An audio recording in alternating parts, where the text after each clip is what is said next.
नमस्कार, मैं हरीश त्यागी आप सबका हार्दिक अभिनंदन करता हूं। अब से लगभग 150 साल पहले प्रसिद्ध वैज्ञानिक चार्ल्स डार्विन ने दुनिया के सामने एक फेमस थ्योरी ऑफ इवोल्यूशन को पेश किया था।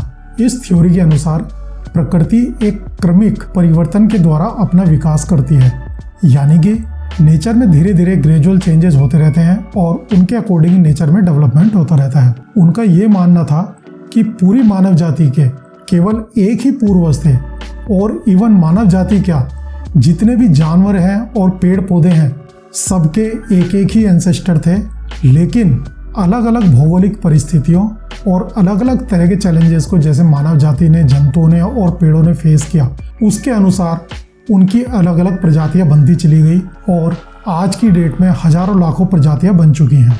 अगर इस थ्योरी का क्रक्स निकालें तो सरल भाषा में ये है कि हमारे एनवायरनमेंट का हमारे ऊपर डायरेक्ट इम्पैक्ट पड़ता है। हमारे चारों तरफ जैसा एनवायरनमेंट है हम वैसा ही फील करते हैं। अगर आप कश्मीर में हैं तो आपको गर्म कपड़े पहनने होंगे और अगर आप कन्याकुमारी में हैं तो आपको ठंडे कपड़े पहनने होंगे। और डार्विन की ये थ्योरी केवल प्रकृति के एनवायरनमेंट पर ही लागू नहीं होती, डार्विन की ये थ्योरी हमारे इमोशनल एनवायरनमेंट पर भी लागू होती है। हम में से लाखों करोड़ों लोग ऐसे हैं जिनके अंदर इनफाइनाइट पोटेंशियल भरा पड़ा है, लेकिन फिर भी वो लाइफ में सफल नहीं हो पाते, या ये कहें जितना उनका पोटेंशियल है उसके अकॉर्डिंग उन्हें सक्सेस नहीं मिलती। और इसका कारण है इमोशनल एनवायरनमेंट। आगे बढ़ने से पहले आइए मैं आपको एक छोटी सी मोटिवेशनल स्टोरी सुनाता हूँ।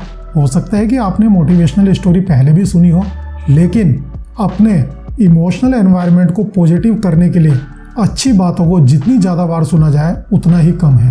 तो आइए अब मैं आपको एक ये छोटी सी मोटिवेशनल स्टोरी बताता हूँ, तो इससे आपको पता लग जाएगा कि आपका इमोशनल एनवायरनमेंट आपको कैसे सफलता दिला सकता है और कैसे आपकी सफलता को रोक सकता है।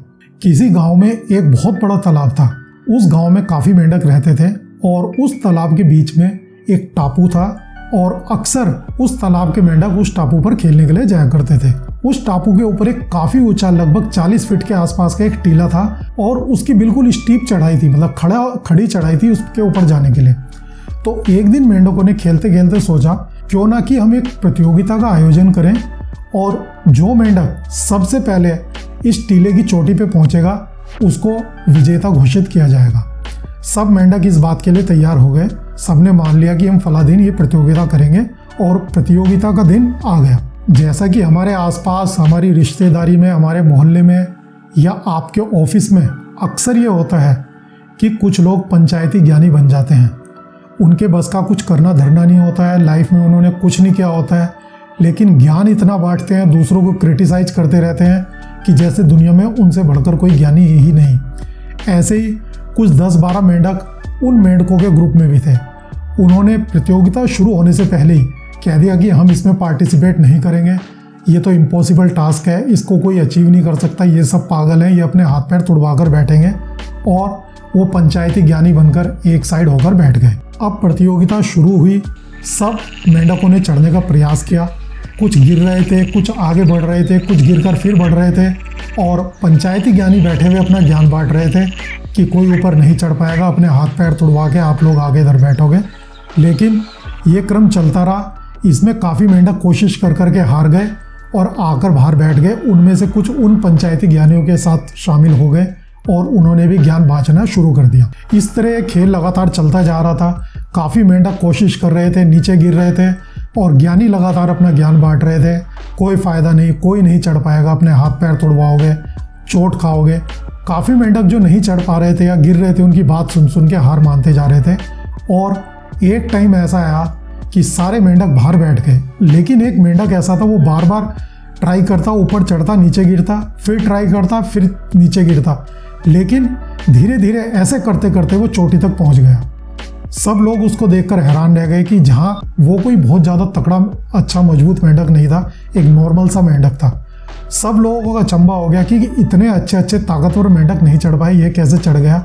जब वो वापस नीचे आया तो सबने उससे पूछा कि तुम कैसे चढ़ गए, जहाँ इतने शक्तिशाली मेंढक नहीं चढ़ पाए तुमने कैसे कर दिखाया। वो कुछ नहीं बोला। उन्होंने फिर पूछा तो उसका दोस्त बोला कि ये कैसे बोलेगा, ये तो बहरा है, ये कुछ सुन ही नहीं सकता।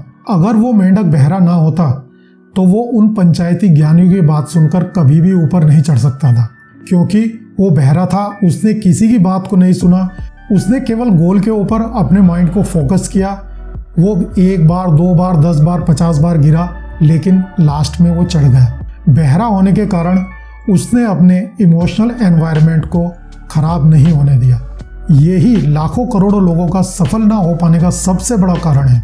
और रुकावट का कारण भी यही होता है, लोग आप पर फप्तियाँ कसते हैं, आपके पोटेंशियल पर डाउट करते हैं और आप हार मानकर बैठ जाते हैं। जो पंचायती ज्ञानी है वो आपसे कहेंगे, या वो सब आपसे कहेंगे ये तुमसे नहीं होगा, कोशिश करना बेकार है, ऐसा इम्पॉसिबल है, ऐसा नहीं हो सकता है। और धीरे धीरे आप उनकी बातों में आ जाते हैं और आप हार मानकर बैठ जाते हैं।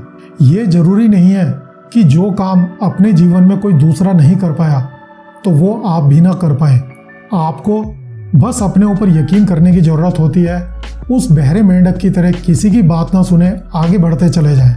आप सब में अनलिमिटेड पोटेंशियल है, बट अपने इमोशनल एनवायरनमेंट के कारण आप अपने उस अनलिमिटेड पोटेंशियल को यूज़ नहीं कर पाते, लाइफ में सफलता प्राप्त नहीं कर पाते, या जो सफलता प्राप्त करते हैं उससे आप बहुत ज़्यादा सफलता प्राप्त करने के लिए डिज़र्व करते हैं, लेकिन वहाँ तक नहीं पहुँच पाते। एक बात याद रखिए, जितनी ताकत समुद्र में होती है उतनी ही पानी की एक बूंद में भी होती है।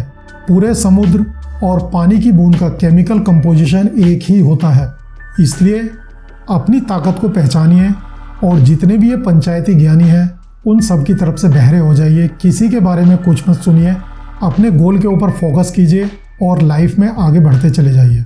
मुझे उम्मीद है इस मोटिवेशनल स्टोरी से आपको कुछ ना कुछ इंस्पिरेशन जरूर मिला होगा। इस वीडियो को देखने के लिए आपका धन्यवाद। नमस्कार।